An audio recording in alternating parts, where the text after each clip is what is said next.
Good morning. It is Monday, December 9th. It is the beginning of the last week of our course, and as usual, I'm going to try to go through what we did last week, give you a little preview, and maybe just a little wrap up as we end on this absolutely terrible morning here in Connecticut. And terrible not because it's dangerous or everything; it's just miserable out there. To me, there's nothing worse than a cold rain, and that's what we have here today. But I certainly hope it doesn't dampen everyone's mood as we go into the what I think has been the a good experience, an experience with a new course for which I thank you all for putting up with. It's not a new course; it's a new version of a course. We made a lot of changes. I've learned a lot as much as a designer, as an instructor, as to where we may be able to tweak some things. I'm looking forward to if anybody has any suggestions to your inclusion of them. And but I really hope that everybody had an experience that met your expectations, met your needs, met what you wanted to get out of this course and what it needs to do for you. So thank you for putting up with the newness as we ran this first edition. Okay, last week was pretty straightforward, wasn't it? We talked in the end about risk. And the assignment really was about risk, wasn't it? The discussion definitely was.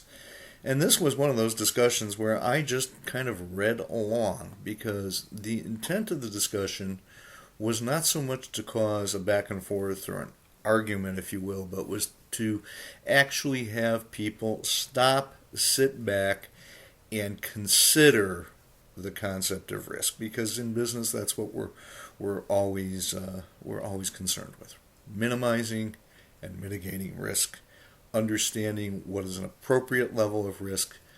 We don't want business to be a game of chance. We don't want it to be down to luck. We want it to be business is a experience based on planning, thought, understanding, data-driven decisions. It's making rational decisions in what is sometimes an irrational marketplace. And what I've found throughout the years is that when I've worked with small businesses, it's very hard to consider absolutely every risk. But a lot of small businesses hardly consider risk at all. They write their business plan, oh, everything's going to be wonderful. Everything will go along as we thought it would. It's because I planned it, it will happen. And yet, something comes up, and as you see in some of the subject matter we've been discussing, guess what? So many small businesses fail. So many small businesses don't reach the level that they thought they could. And a lot of it's because of an incomplete, not so much even an imprecise, but an incomplete analysis, or at least an awareness of how much risk there is and how many different fronts that risk can raise its ugly head from, you know? And it's always the section that you didn't think of that comes back to bite you. So I thought you folks had a great discussion on that. There was really no need for intervention. A lot of people just went in and articulated what you thought was important to you. And what I was particularly pleased with is many of you came up with a topic that you thought was a really important risk topic, but didn't stop there. You went on and mentioned two or three more. That's really what's important. That's where we're going. As we wrap up the course this week, the one thing I want people to look at is this concept of leadership. And boy, is it an overused word in management and business literature out there everywhere. You know, you go to the local bookstore, like I said, the Barnes and Noble edition of books, and you see 4,000 different works on leadership.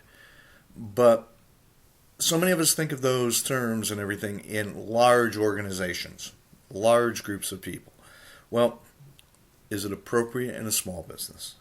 Remember, a small business can be pretty big. When we wipe right back to Unit 1, remember what the SBA, Small Business Administration, defines a small business as. It's anything under 500 employees. 500 is a goodly sum of people, and those people are not going to work without direction. Right? Notice I said direction. I didn't say taking orders. Direction.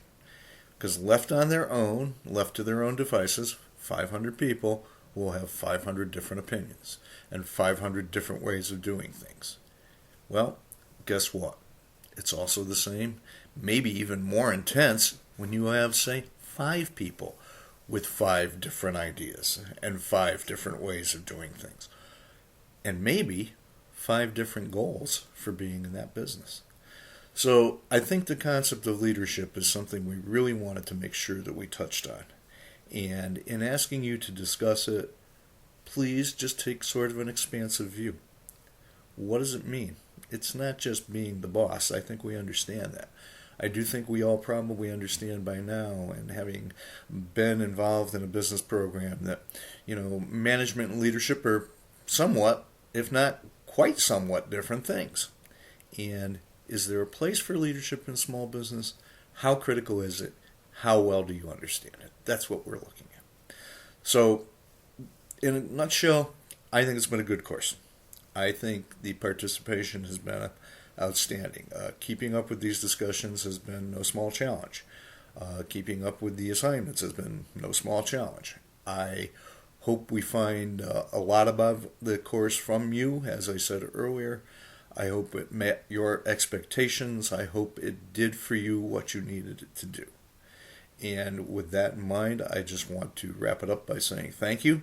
Thanks to everyone for your efforts. Thanks for everyone, primarily for your participation and your civility. That was just great. That was just really good discussions that went on. And the opportunity I had to hopefully provide some background, some insights. As I often say before every course I teach, is I want everyone to walk away at least once or twice during the course saying, gee, I never thought of it that way before. And I hope that happened for all of you. I know it did for me. Thank you, and I appreciate everything that happened in this term, and I wish you the best in the future.